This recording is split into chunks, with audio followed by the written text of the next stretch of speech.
In this video, I create a custom image kernel GLSL shader for Minecraft. A kernel is a small matrix that is convolved with an image to produce an effect like blurring or embossing. A convolution between two matrices looks like this. Each element of the source matrix is multiplied by the corresponding element in the kernel matrix. The sum of these products is the result. So for every xy point in an image, the result would be the convolution between the kernel and the matrix centered at x, y. I'll be using the OptiFine GLSL engine.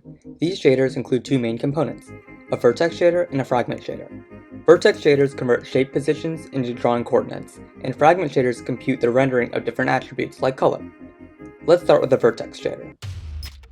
First, we need to get the current pixel's location on the texture. I'll call the fTransform function, and then store the texture coordinate as a vec4 variable.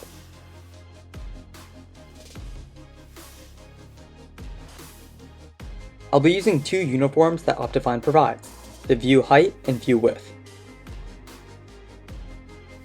The goal is to implement a 3x3 kernel, so in total we need 9 points centered at the current text chord.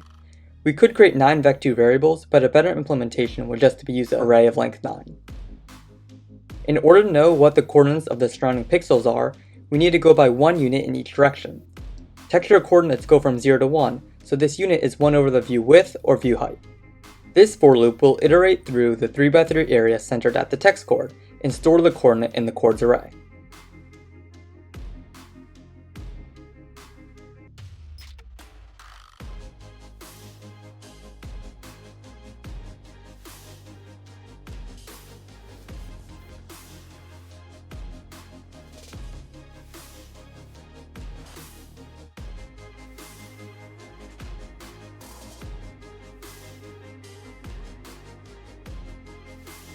And that's all we need for the vertex shader.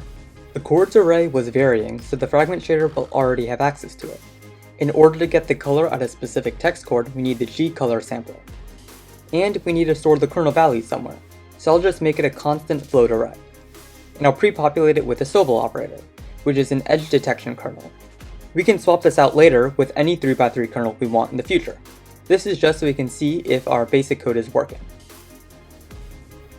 The result will be a vec4 variable for RGBA, and we'll pre-populate it with a float 0. Then, for each of the 9 coordinates, we get the color by calling texture2d with the G-color sampler and the coordinate.